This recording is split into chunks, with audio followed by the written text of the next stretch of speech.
मंत्री ने ही हाईकोर्ट में केजरीवाल को फंसाया। भड़के जज अब केजरीवाल देंगे इस्तीफा। स्कूलों पर रिपोर्ट आई, केजरीवाल की टेंशन बढ़ाई।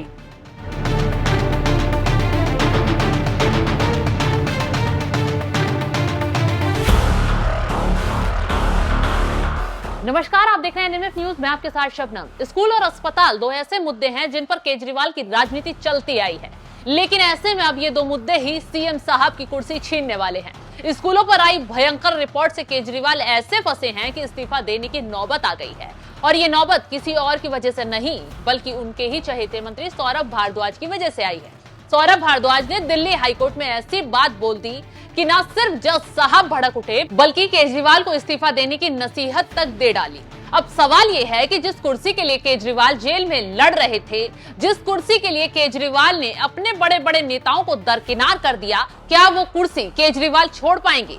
क्योंकि अब बीजेपी या किसी राजनीतिक पार्टी ने केजरीवाल से इस्तीफे की मांग नहीं की है, बल्कि सत्ता के लालच में दिल्ली की जनता को नर्क में झोंक रहे केजरीवाल को हाईकोर्ट ने फटकार लगाई है, वो भी उनके ही मंत्री सौरभ भारद्वाज की वजह से। क्योंकि सौरभ भारद्वाज के मुंह से जज के सामने ऐसी बात निकली जो केजरीवाल की कुर्सी पर भारी पड़ गई। तो चलिए पूरा मामला क्या है विस्तार से बताते हैं।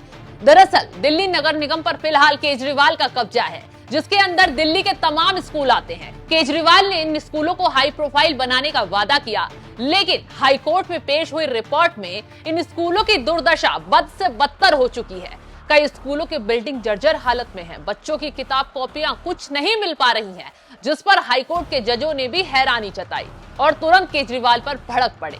ऐसे में सौरभ भारद्वाज ने कोर्ट में कहा, एमसीडी आयुक्त की वित्तीय शक्ति में वृद्धि के लिए मुख्यमंत्री केजरीवाल की मंजूरी की जरूरत होगी और वो जेल में है, जिसकी वजह से कई फाइलें उन तक पहुंचना संभव नहीं हो पा रहा है।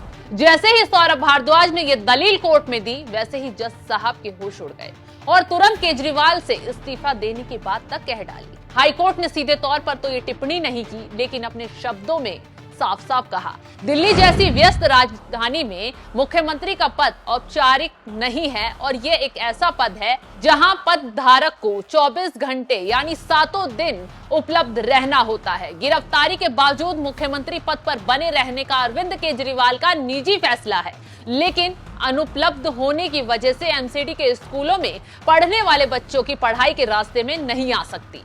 दिल्ली जैसी व्यस्त राजधानी में मुख्यमंत्री का पद औपचारिक नहीं है और ये पद एक ऐसा पद है जहां पद धारक को 7 दिन 24 घंटे उपलब्ध रहना होता है। गिरफ्तारी के बावजूद मुख्यमंत्री पद पर बने रहने का अरविंद केजरीवाल का निजी फैसला है, लेकिन अनुपलब्ध होने की वजह एमसीडी के स्कूलों में पढ़ने वाले छोटे बच्चों की पढ़ाई के रास्ते में नहीं आ सकती। इसके साथ ही कोर्ट ने सौरभ भारद्वाज के बयान को भी कोट किया है। कुल मिलाकर सौरभ भारद्वाज की फिसली जुबान ही केजरीवाल पर भारी पड़ी है, क्योंकि केजरीवाल हैं कि कुर्सी के लिए कुछ भी कर गुजरने को तैयार हैं, फिर चाहे उनकी पार्टी में उनकी वजह से फूट क्यों ना पड़ जाए।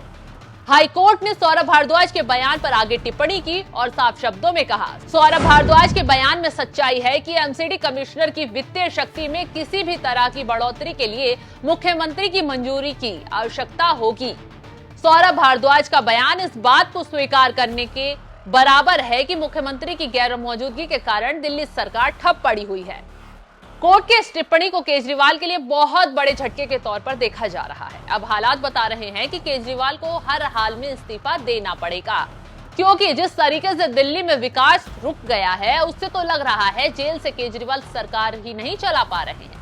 अब सवाल ये है कि अगर केजरीवाल इस्तीफा देंगे तो कौन मुख्यमंत्री बनेगा? क्या उनके पत्नी के हाथों में कमान जाएगी या फिर किसी और नेता को कमान मिलेगी? क्योंकि अगर केजरीवाल ने मनमानी चलाई, दिल्ली के विकास के काम काज इसी तरह ठप पड़े रहे, तो जाहिर है कि इस केस में एलजी की एंट्री होगी और आगे फिर सरकार को बर्खास्त भी किया जा सकता है, यानी कि दिल्ली में राष्ट्रपति शासन की नौबत भी आ सकती है। दूसरी तरफ अगर लोकसभा चुनाव के बीच केजरीवाल इस्तीफा दे देते हैं तो आपकी चुनावी नैया डूब जाएगी। तो केजरीवाल के लिए दिल्ली के दो मामले गले की फांस बन गए हैं, एक स्कूलों की बदतर स्थिति और दूसरा एमसीडी के मेयर चुनाव का टलना। दोनों ही काम केजरीवाल की वजह से रुके हुए हैं, लेकिन अब ऐसा बर्दाश्त नहीं किया जाएगा। कोर्ट ने साफ शब्दों में केजरीवाल को इस्तीफा देने का इशारा दे दिया है। तो इस खबर पर आपकी क्या राय है, हमें कमेंट कर जरूर बताएं।